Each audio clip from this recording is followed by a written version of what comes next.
Amis, prenez place et installez-vous confortablement. Qu'est-ce que le saké? Le saké est une boisson alcoolisée fabriquée à partir de riz blanc poli, le riz étant un solide amidonné. Deux autres ingrédients, l'eau et un type de riz moisi appelé K5-1, sont utilisés ensemble pour transformer le riz solide en un liquide sucré.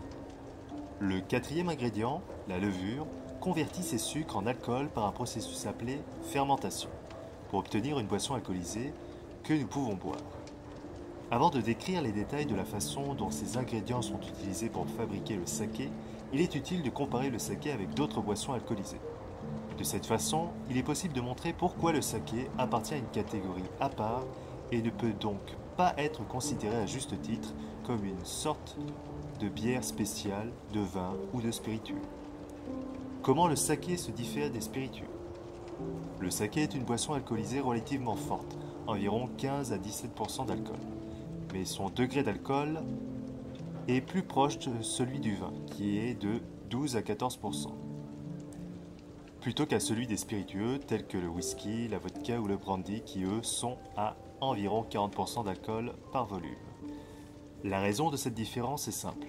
Après que la levure a fermenté les sucres en alcool, les spiritueux doivent passer par un processus de production supplémentaire pour concentrer davantage cet alcool. Ce processus s'appelle la distillation et est généralement réalisé en chauffant le liquide alcoolique fermenté de manière à ce que l'alcool s'évapore sélectivement, puis en refroidissant la vapeur alcoolique séparée afin qu'elle puisse être recueillie sous la forme d'un liquide alcoolisé plus concentré. La plupart des arômes et des saveurs sont capturés avec l'alcool, mais la plupart de l'eau et de l'acidité sont laissés. Le saké est donc plus proche du vin et de la bière, cependant, comme certains types de vin, certains types de saké sont additionnés d'une petite quantité d'alcool distillé très fort. En quoi le saké est-il différent du vin? Comme le vin, le saké est une boisson fermentée. Son degré d'alcool est similaire à celui du vin. Toutefois, l'utilisation du riz comme matière première plutôt que du raisin donne lieu à des saveurs très différentes et nécessite des processus de production différents. Le raisin contient des niveaux élevés d'acide et des distincts qui s'expriment dans le vin final.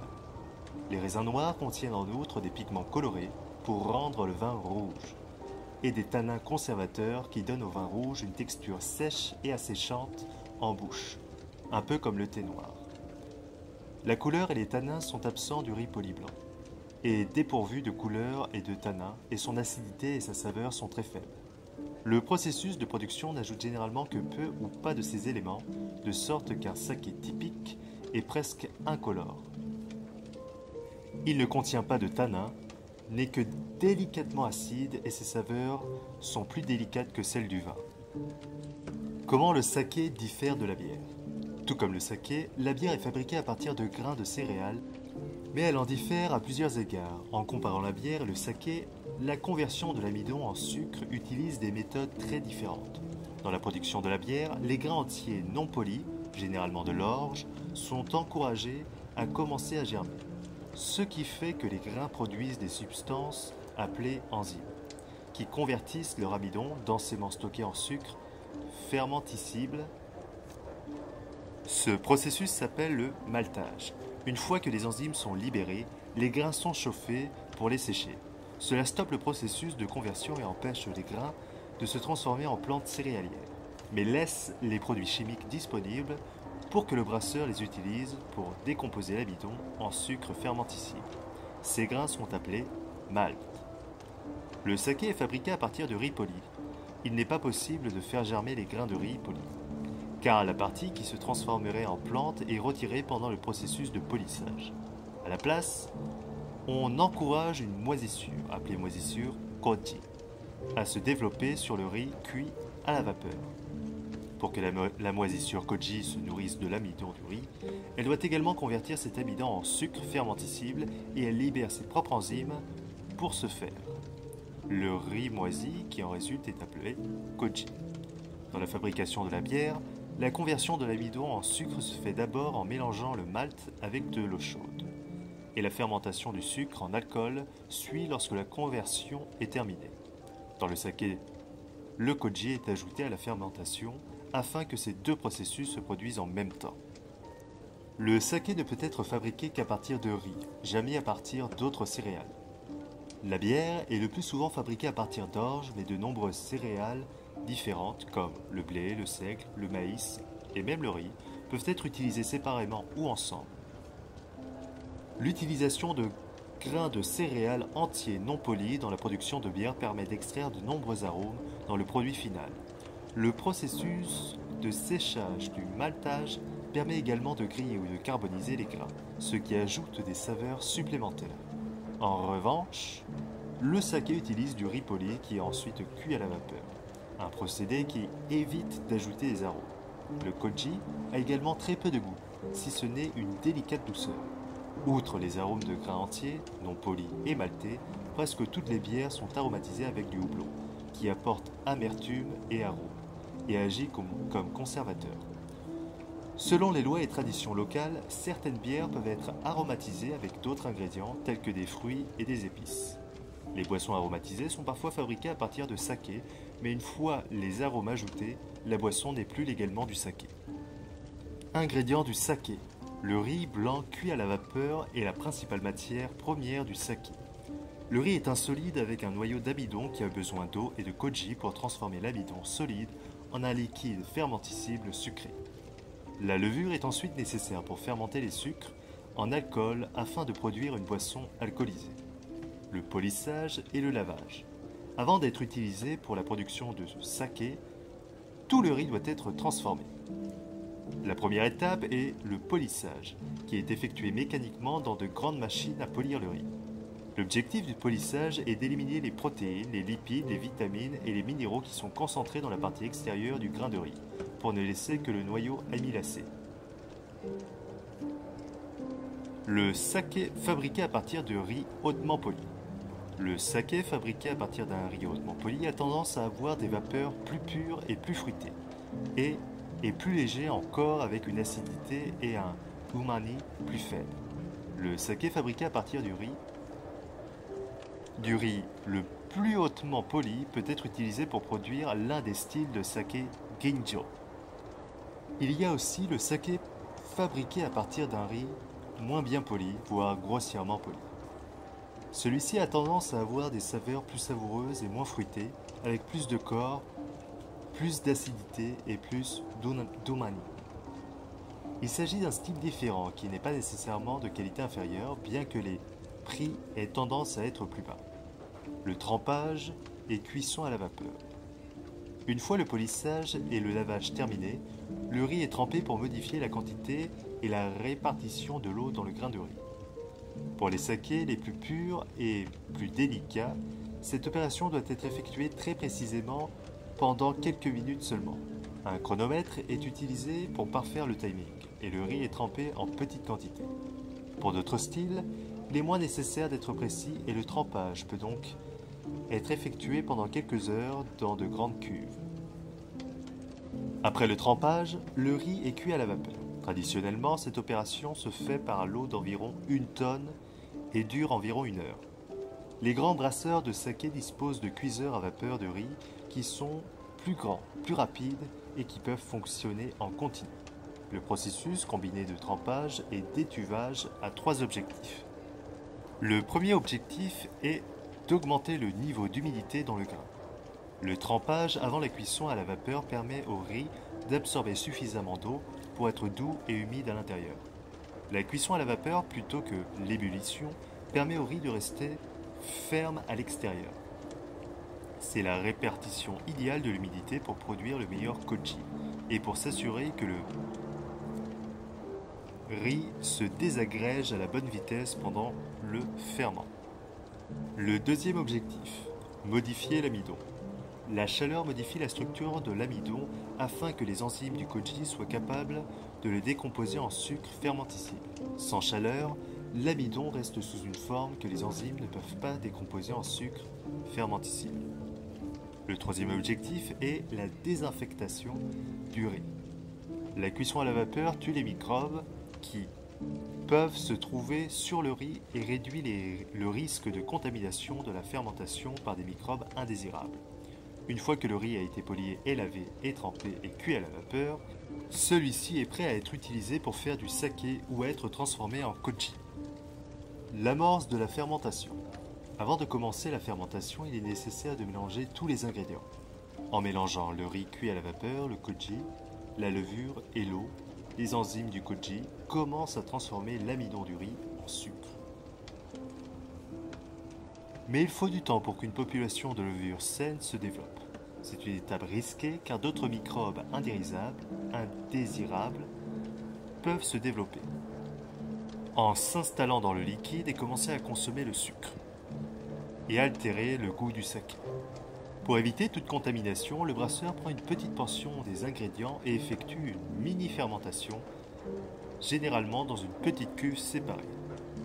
La méthode la plus courante pour s'assurer que le démarreur ne soit pas contaminé est d'augmenter l'acidité de l'eau en ajoutant de l'acide lactique.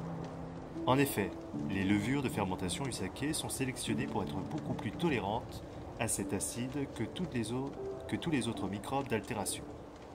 Par conséquent, le brasseur peut être sûr que le seul microbe qui prospère et se multiplie est la levure qu'il a choisie. On laisse le démarreur de fermentation jusqu'à ce que il y ait une population de levures sélectionnées par le brasseur suffisamment importante pour dominer et empêcher tout autre microbe d'être actif. Cela prend environ 2 semaines. D'autres méthodes traditionnelles qui n'impliquent pas l'ajout d'acide lactique et qui prennent plus de temps à compléter sont aussi parfois utilisées. La fermentation principale. Le brasseur est maintenant prêt à construire la fermentation principale.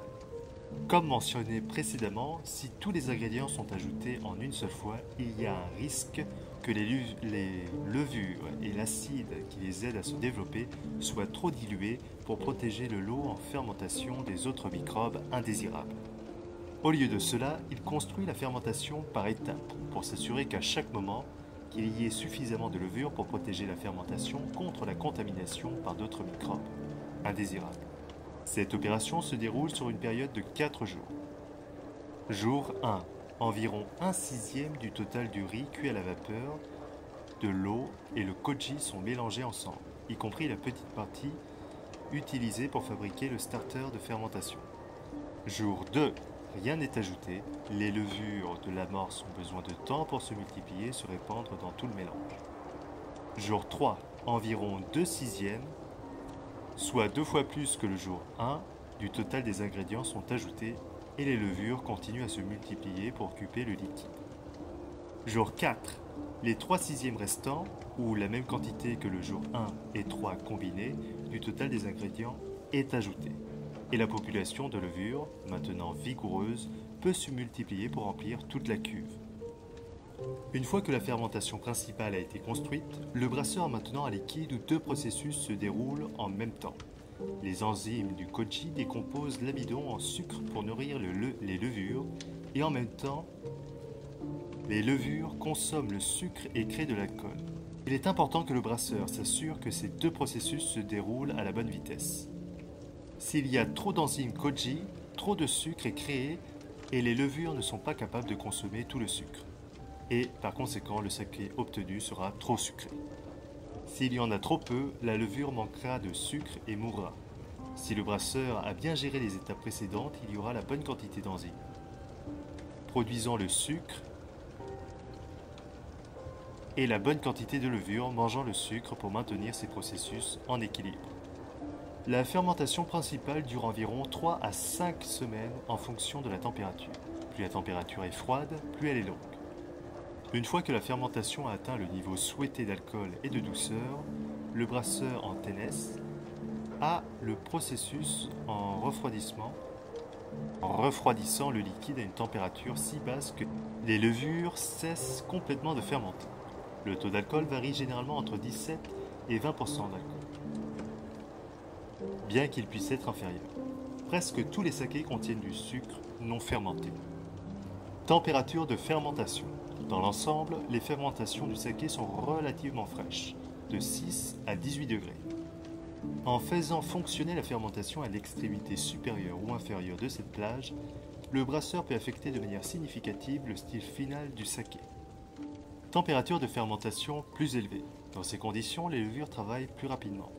Les sakés qui en résultent ont tendance à être plus corsés avec des saveurs plus épicées ou terreuses.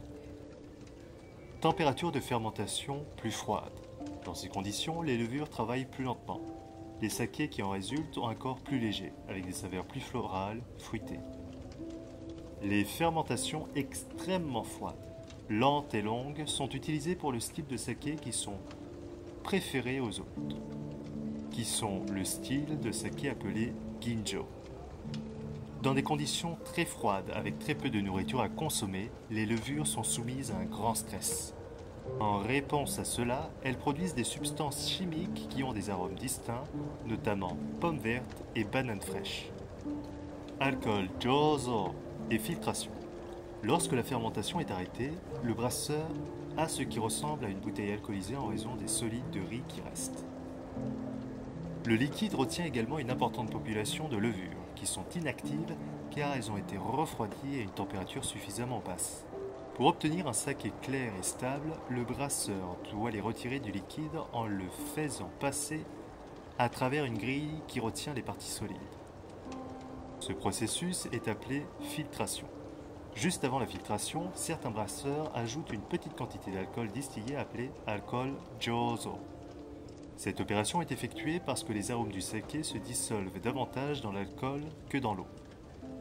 L'alcool supplémentaire permet de s'assurer qu'une plus grande partie des arômes se retrouve dans le saké et non dans les solides du riz. On ajoute ensuite de l'eau pour ramener le degré d'alcool à environ 15-17%. Les sakés pour lesquels cette technique n'est pas utilisée sont étiquetés comme suit Junmai. Il existe un certain nombre de techniques différentes que brasseurs peuvent utiliser pour filtrer leur saké. Certains utilisent des méthodes plus traditionnelles, par exemple en mettant la bouillie en fermentation dans des sacs et en les suspendant pour laisser s'écouler le liquide clair. Cette méthode nécessite une main-d'œuvre importante. Des processus plus automatisés sont utilisés pour accélérer le processus. Le saké filtré qui en résulte est clair avec une couleur citron vert pâle et de nombreux brasseurs choisissent d'éliminer cette couleur en utilisant un collage au charbon de bois. Les finitions. Certains sakés sont mis en bouteille immédiatement après la filtration, d'autres sont d'abord reposés dans une cuve. Dans tous les cas, la plupart des sakés sont conservés à la brasserie, en bouteille ou en réservoir, pendant quelques semaines ou mois pour permettre aux saveurs de s'équilibrer avant que le saké ne soit mis en vente.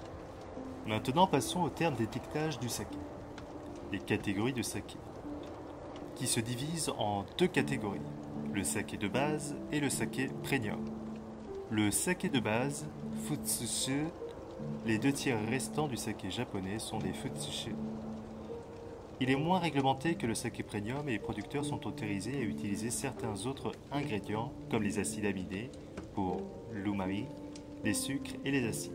Le terme japonais pour le saké de base est futsushi, mais ce terme apparaît rarement sur les étiquettes. Les brasseurs ont plutôt tendance à étiqueter ces sakés avec un nom de marque qui leur est propre. La catégorie de saké premium, Ginjo et non Ginjo. Le rapport de polissage ainsi que la température de la fermentation a un effet distinct sur le style du saké. Si le riz est très fortement poli, 60% ou moins, il ne reste que très peu de protéines, d'acides aminés et d'acides gras. L'ingrédient principal est un amidon presque pur, de sorte que le saké a des saveurs très pures et délicates, avec un corps léger et une faible acidité. Ce type de saké est fermenté à des températures extrêmement basses. Ce style de saké est qualifié de Ginjo. Une version particulièrement extrême de ce style exige que le riz soit poli de manière à ce qu'il n'en reste que 50% ou moins. Ce style est appelé Dai Ginjo. Les termes Junmai et Arute. L'utilisation d'alcool distillé à haute teneur a très peu d'effet sur le saké. Elle n'augmente pas l'alcool car l'eau est ajoutée plus tard. Il rehausse subtilement les arômes et peut rendre le saké légèrement plus léger encore.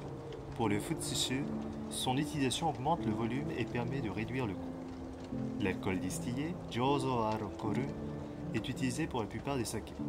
Il n'y a pas de terme d'étiquetage légalement défini qui indique que de l'alcool distillé a été utilisé. Cependant, s'il est utilisé, l'alcool distillé doit figurer dans la liste des ingrédients de l'étiquette. Et ces sakés sont communément appelés Aruten, qui est une abréviation de Alcohol Tenka, qui veut dire ajout d'alcool.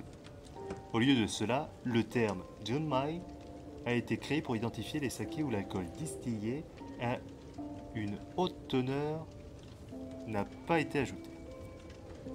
Le terme Junmai peut apparaître seul ou suivi de Ginjo ou de Dai Ginjo pour désigner un saké fabriqué à partir d'un riz hautement poli et sans ajout d'alcool distillé fort. Voici d'autres termes d'étiquetage indiquant le style. Ces variations peuvent produire des sakés dont les caractéristiques sont différentes de celles d'un saké standard. Kimoto, un saké fabriqué en utilisant une méthode plus ancienne et plus lente pour l'amorce de fermentation. Cette méthode produit des sakés plus acides, plus profonds et plus complexes. Yamahai, un saké fabriqué selon une version simplifiée du Kimoto. Cette méthode a également tendance à produire des sakés avec une acidité plus élevée, plus profonde et plus complexe. Muroka, un saké qui n'a pas été collé avec du charbon actif pour enlever la couleur. Ces sakés ont généralement un aspect vert citron pâle ou citron. Nama, un saké qui n'a pas été pasteurisé. Notez qu'en raison de l'adoucissement du S en Z par les Japonais lorsqu'ils parlent de Namasake, celui-ci est généralement orthographié Namazake. Le Namachozo désigne le saké qui a été stocké sans être pasteurisé, mais qui est pasteurisé au moment de l'expédition. Genshu, un saké auquel on n'a pas ajouté d'eau avant la mise en bouteille. Ces sakés ont tendance à être légèrement plus alcoolisés, mais parce que le brasseur peut gérer le ferment de façon à ce qu'il se termine avec un taux d'alcool dans une normale de 15 à 17 degrés. En général, l'alcool n'est pas toujours très élevé. L'approche systématique de la dégustation du saké. Le but du SAT. Le SAT est un outil d'enseignement et d'évaluation conçu par le WSET pour être utilisé en conjonction avec ses qualifications. Il est conçu pour développer deux compétences fondamentales: la capacité à décrire un saké avec précision et la capacité à tirer des conclusions raisonnables à partir de ses descriptions. Le format du SAT. La première partie du SAT se compose de 3 sections intitulées Apparence, nez et palais. Il s'agit de l'élément descriptif du SAT. Chaque section a ses propres titres de catégorie qui apparaissent dans la colonne de gauche. La colonne de droite énumère les termes que vous pouvez sélectionner pour décrire chaque titre de catégorie.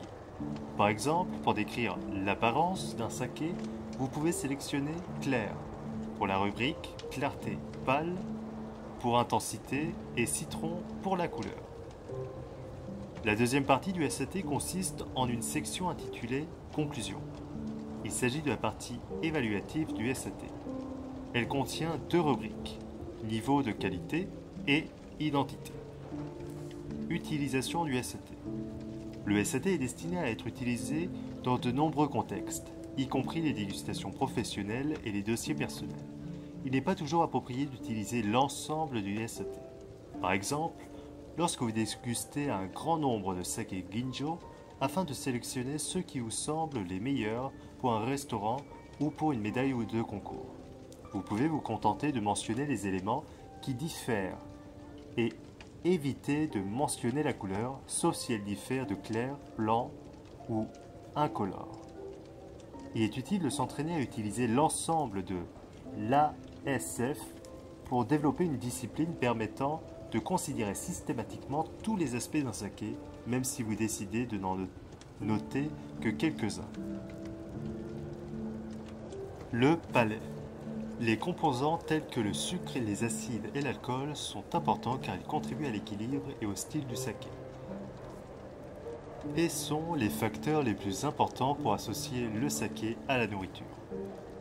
Il y a de nombreux composants différents à prendre en compte au niveau du palais et il est donc souvent nécessaire de boire plus d'une gorgée de saké pour l'évaluer pleinement. Dans certains cas, l'effet d'un composant peut interférer avec l'impression produite par un autre. L'alcool et les fruits, par exemple, ajoutent à la perception de la douceur tandis que l'acidité peut masquer la douceur. En tant que dégustateur qualifié, votre objectif est d'évaluer les niveaux réels de ces composants et non le niveau apparent, de la manière la plus objective possible. La douceur. La douceur est le goût des sucres présents dans le saké, bien que l'alcool et la glycérine puissent également ajouter une perception de douceur. La plupart des sakés ont une teneur notable en sucre qui apporte douceur et sucrosité. Les sakés secs, moins de 4 g de sucre au litre, sont presque inconnus, mais il en existe quelques-uns. Si le goût d'un saké est fondamentalement sec, mais qu'il contient une infime quantité de sucre détectable, généralement entre 5 et 9 g le litre, on peut le qualifier de demi-sec. Cette description couvre presque tous les sakés dont les indicateurs japonais de sécheresse figurent en bonne place dans le nom ou sur l'étiquette. Il peut s'agir d'un nombre très élevé de Nihon Shido, supérieur à 10, ou de termes japonais tels que karakuchi, goût sec en français. À moins que le saké ne porte sur l'étiquette une indication de sécheresse ou de douceur particulière sur l'étiquette, le saké est probablement dans la catégorie moyenne, moyennement sec ou moyennement doux. Avec de la pratique, vous serez en mesure d'identifier si le saké est légèrement plus sec, demi-sec ou plus riche et sucré, c'est-à-dire doux, ou mi-doux. L'acidité. L'acidité donne au saké sa fraîcheur, mais les niveaux présents sont environ un cinquième des niveaux présents dans le vin, car le riz ne contient pas de niveau significatif d'acide. Le site acide présents dans le saké sont principalement créés par des microbes. Lactobacillus dans certains types de levures, moisissures ou levure en tant que produit secondaire. Mais de petites quantités d'acide lactique peuvent être ajoutées à la plupart des starters de fermentation ou les acides que les brasseurs sont autorisés à ajouter. Dans tous les cas, le niveau est trop faible pour assurer une protection contre les attaques microbiennes. Les principaux acides présents dans le saké sont l'acide lactique, l'acide succinique, glutamique et malique. À savoir que l'acide glutamique contribue également à la saveur umami. Contrairement aux acides volatiles, ces acides sont inodores et ne peuvent être détectés qu'en bouche. Pour la plupart des gens, l'acidité est détectée plus fortement sur les côtés de la langue où elle provoque une sensation de picotement et fait que la bouche devient larmoyante alors que, pour tenter de rétablir son équilibre acide naturel. Plus votre bouche est larmoyante et plus elle l'est longtemps et plus le niveau d'acidité du saké est élevé. À noter que les acides du saké semblent plus marqués lorsque le produit est réchauffé. L'umami. L'umami est une sensation gustative primaire déclenchée par la présence de certains acides aminés. Ce sont des molécules qui s'assemblent pour, ensemble, former des protéines. Apprendre à détecter l'umami et à identifier la quantité présente est particulièrement difficile, mais les variations des niveaux d'umami constituent une part importante des différences stylistiques entre les aliments. Les acides aminés sont créés par l'activité de la Ki5J et par la dégradation de la levure. On le trouve également en grande quantité dans les algues et les aliments fermentés et vieillis, comme les fromages affinés et la sauce soja. Les sakés qui sont fabriqués avec une quantité minimale d'enzymes Ki5J et qui sont fermentés lentement à basse température, c'est-à-dire les styles Ginj 5 et Dekinj 5, ont tendance à être faibles en umami, bien que les niveaux soient toujours plus élevés que ceux que l'on trouve généralement dans le vin. Junmai, les sakés fabriqués avec des niveaux élevés d'activité Ki5J, en particulier ceux qui utilisent des méthodes de Kimoto ou de Yamahai pour l'amorce de fermentation, ont tendance à avoir une teneur élevée en umami. L'alcool. L'alcool contribue à la texture et au corps d'un saké. L'alcool est plus visqueux que l'eau et des niveaux plus élevés rendent le saké plus lourd en bouche. À faible teneur, le saké peut sembler aqueux, à moins qu'un autre composant, tel que le sucre, ne lui donne du corps. À des niveaux élevés, l'alcool déclenche les récepteurs de la douleur, donnant une sensation de chaleur et de brûlure, surtout après avoir craché ou avalé. Cette sensation de brûlure peut être confondue avec la sensation de picotement provoquée par l'acidité. Par conséquent, si vous essayez de distinguer les deux, demandez-vous si le saké est également appétissant, et donc d'acidité, ou s'il est épais et visqueux et riche en alcool. N'oubliez pas qu'il peut être riche en ces deux éléments. À titre indicatif, un saké qualifié de faible a moins de 14% d'alcool, moyen entre 14 et 15,4% d'alcool. Moyen en termes d'acidité est de 15,5 à 16,4% d'acidité. Moyen plus est de 16,5 à 17,4% d'acidité et élevé à 17,5 d'alcool par volume et plus. Le corps ou sensation en bouche est l'impression de texture créée par un saké. Il ne s'agit pas d'un composant unique mais d'une impression globale de richesse texturale créée par l'ensemble des composants structurels. Pour la plupart des sakés, l'alcool est le principal facteur contribuant au corps. Les molécules d'amidon partiellement décomposées, telles que les dextrines, fournissent une grande partie de la texture enrobante du saké. Et le sucre augmente également la richesse de la texture et donc le corps. La mousse. La mousse n'est pertinente que dans le cadre de la discussion sur les sakés pétillants, voire mousseux. Pour la plupart des sakés pétillants, il faut s'attendre à ce que la mousse soit crémeuse, en d'autres termes, suffisante pour apporter une vive pétillante en bouche, sans paraître trop mousseux ou agressif. Certains sakés mousseux sont extrêmement vifs et semblent exploser en bouche, puis perdent toutes leurs bulles d'un seul coup. On les qualifierait alors comme d'agressifs. D'autres sakés mousseux, généralement ceux qui sont mis en bouteille à une pression de carbone de dioxyde dissous ou qui ont un niveau plus élevé de sucre, ont de bulles très douces et fines et sont qualifiés de délicates. Tanre karakuchi est un terme japonais désignant une impression générale de sécheresse vibrante, rafraîchissante et croquante.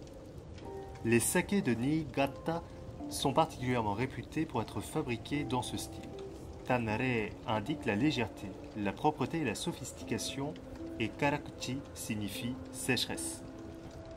On le trouve rarement dans le saké et il est généralement indésirable. Cependant, il peut contribuer à la complexité générale des sakés vieillis.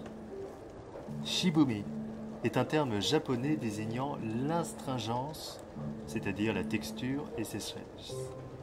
Il peut s'agir d'une agréable sensation de préhension lorsqu'il se produit à un faible niveau. Zatsumi est un terme japonais désignant une rugosité désagréable et un manque d'harmonie. La finition. La finition est l'ensemble des sensations après que vous ayez avalé ou recraché le saké. La longueur de la finition est un indicateur du style.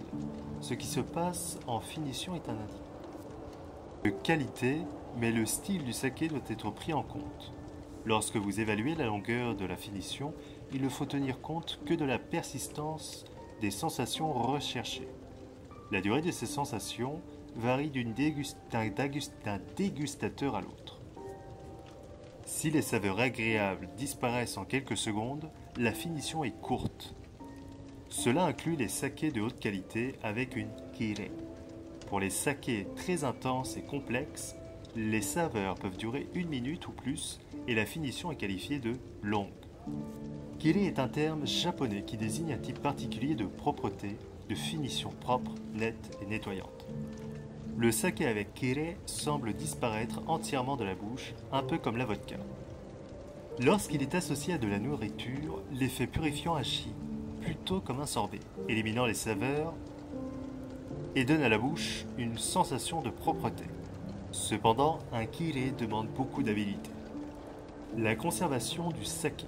Le saké s'abîme facilement s'il est exposé à la chaleur ou à une forte lumière. Les points suivants doivent être pris en compte lors du stockage du saké. Gardez-le au frais. Même pour un stockage de courte durée, le saké doit être conservé au frais, en dessous de 12 degrés, et idéalement réfrigéré à moins de 8 degrés. La réfrigération est particulièrement importante pour le namasake et pour protéger la fraîcheur délicate des sakés ginjo. Buvez-le jeune. La plupart des sakés sont destinés à être consommés dans un délai d'environ 1 an après leur expédition de la brasserie. La plupart des namasake, sake, perdent leur fraîcheur en quelques mois. Les sakés ginjo ont généralement une durée de conservation plus courte que les sakés honjozo et junmai, à consommer dans un délai d'environ 10 mois. Conservez la bouteille à la verticale. Les bouteilles de saké sont mieux conservées debout, afin d'éviter tout contact entre le liquide et le bouchon, qui est généralement doublé d'une feuille d'aluminium ou un bouchon à vis en métal. Évitez la lumière vive. Gardez le saké à l'abri d'un fort ensoleillement ou d'une lumière artificielle vive. En plus de chauffer le saké, la lumière peut provoquer des réactions d'oxydation qui le rendent vieux et périmé avant l'heure. Je répète, tout type de lumière peut endommager le saké. Les acides aminés et les vitamines du saké se dégradent à l'exposition de la lumière, ce qui entraîne une décoloration du saké et l'apparition d'arômes désagréables et de saveurs amères. En termes de protection contre les rayons ultraviolets, les bouteilles de couleur brune sont les plus efficaces, suivies des bouteilles vertes qui sont toutes deux beaucoup plus efficaces que les bouteilles transparentes. Les bouteilles vertes ou transparentes emballées dans des boîtes ou enveloppées dans du papier doivent être conservées dans leur emballage extérieur protecteur. Une fois ouverte, une bouteille de saké doit être fermée et conservée au réfrigérateur. Les bouteilles de saké ouvertes se conservent généralement 2 semaines, voire plus. Les styles ginjo, plus délicats, restent frais pendant environ 1 semaine après leur ouverture. Catégorie service du saké. Défaut du saké. Lorsque vous servez du saké, vous devez vérifier que celui-ci est exempt de défauts. Les défauts les plus courants sont dus à un mauvais stockage. Il y a 4 défauts principaux à surveiller. Ouverture trop longue. Entre parenthèses, oxydation. Une bouteille qui est restée ouverte trop longtemps perd ses arômes frais et après quelques jours commence à acquérir des arômes rassis tout en prenant une couleur plus foncée. Deuxième, hors d'état, hineka. Une bouteille qui est trop vieille ou qui a été stockée à une température trop élevée est également susceptible d'avoir perdu ses arômes frais. Un saké hors d'état développe des arômes puants de légumes marinés. Troisième point, les enzymes contenues dans les namasake créent des arômes de malt et de viande. Lorsqu'ils ont été contaminés, le saké, les bactéries lactiques tolérantes à l'alcool, peuvent créer des saveurs extrêmement désagréables. Quatrième, les dommages provoqués par la lumière.